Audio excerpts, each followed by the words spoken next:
व्रत के दिनों में अगर आप भी हमारी तरह खीर और हलवा खा खा कर परेशान हो गए और कुछ तीखा चटपटा बढ़िया खाना चाहते हैं तो चलिए बहुत ही अच्छा ऑप्शन है आपके लिए। मैं आज स्वीट पोटैटो का कटलेट बना रही हूँ जो कि व्रत में खाने के लिए बिल्कुल परफेक्ट है और व्रत की थाली में ये 4 चांद लगा देता है।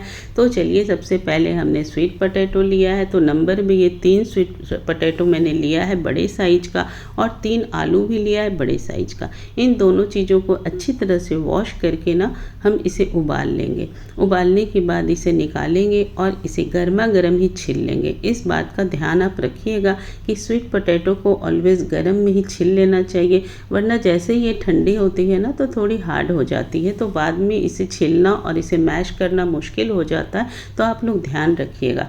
व्रत के दिनों में अगर आप ये वाला बनाएंगे ना रेसिपी, ये डिश जो मैंने आज बनाया है, तो घर पर सभी को बहुत ही अच्छा लगेगा। थोड़ा टेस्ट में चेंज भी आ जाएगा और ये होगा ना कि घर पर अगर कोई नहीं भी व्रत करना चाह रहे हैं पर इतनी अच्छी अच्छी डिश जब आप बनाएंगे ना तो घर पर सभी व्रत करने के लिए तैयार हो जाएंगे। तो देखिए मैंने आलू और स्वीट पोटैटो को इस तरह से छील लिया है और एक मैशर से इसे मैश करेंगे। अभी चूँकि गर्म है, हाथों से हम इसे मैश नहीं कर सकते हैं, तो एक एक करके मैशर से ही मैश करेंगे और मैश बिल्कुल अच्छी तरह से करेंगे ताकि ये बिल्कुल चिकना सा हमारा ये जो मिक्सचर है ना वो तैयार हो जाए।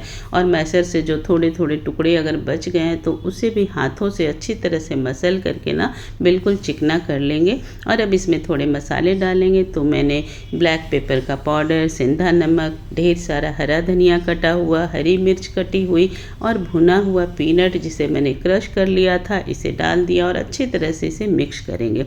ये सारे इंग्रेडिएंट्स जो है ना व्रत में खाने वाले ही हैं, हमारे यहाँ ये सब खाए जाते हैं, तो मैंने सब डाला है। अगर आपके यहाँ कोई चीज़ नहीं डाला जाता होगा या आप नहीं खाते होंगे तो आप उसे स्किप कर सकते हैं।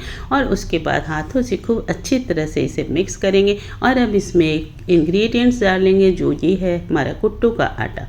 जनरल टाइम पर हम लोग जब कटलेट बनाते हैं तो उसमें कॉर्नफ्लोर या ब्रेड का यूज़ करते हैं बाइंडिंग के लिए, पर यहाँ पर चूँकि ये व्रत वाला खाना बन रहा है तो इसमें मैं कुट्टू का आटा यूज़ कर रही हूँ। और इसे डाल करके 2 से 3 चम्मच मैंने डाला है इसमें कुट्टू का आटा और अच्छी तरह से मिक्स करके इस तरह से डो की तरह बना लेंगे। ये आपको देख कर ही लग रहा होगा कि बाइंडिंग कितनी अच्छी आ गई है। इसे इस तरह से गोल गोल करके इसे साइड में हम रख देंगे। और अब एक प्लेट लेंगे और उसमें हम डालेंगे थोड़ा सा कुट्टू का आटा। क्योंकि हम कॉर्नफ्लोर के सब्स्टिट्यूट के रूप में इसे यूज़ कर रहे हैं कुट्टू के आटे को, तो यहाँ पर मैं कोटिंग के लिए भी कुट्टू का आटा ही यूज़ कर रही हूँ। अब इस मिश्रण में से थोड़ा थोड़ा पोर्शन लेंगे और हाथों से गोल गोल घुमाते हुए उसे थोड़ा चपटा करते हुए कटलेट का शेप दे देंगे और उसे कुट्टू के आटे में इस तरह से कोट करेंगे और उसे साइड में रखेंगे।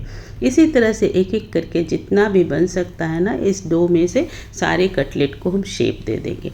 कटलेट का शेप आप अपने टेस्ट के अकॉर्डिंग, अपने चॉइस के अकॉर्डिंग आप छोटा या बड़ा कर सकते हैं, गोल या ओवल बना सकते हैं, जैसी आपकी मर्जी हो आप उसे बना सकते हैं। और इसे इस तरह से गोल गोल करते हुए सारे कटलेट को हम शेप करके ना एक साइड में रखेंगे। और सारे कटलेट को इसलिए हम एक बार में बना लेंगे ताकि एक बार में जब हम ऑयल गर्म करेंगे तो फटाफट से सब फ्राई हो जाएगा। और हाँ, अगर आप चाहें तो इसे एयर फ्रायर में भी बना सकते हैं, पर आज मैं ऑयल में इस तरह से डीप फ्राई कर रही हूँ।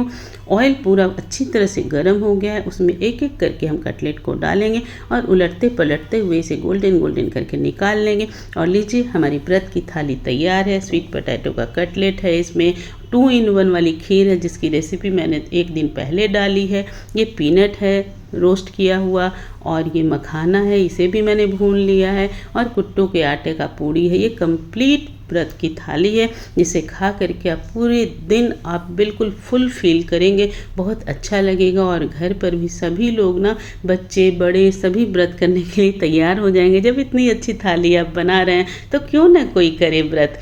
तो चलिए आप लोग इसे एंजॉय करिए। मिलते हैं अगली रेसिपी के साथ, तब तक के लिए टाटा बाय बाय।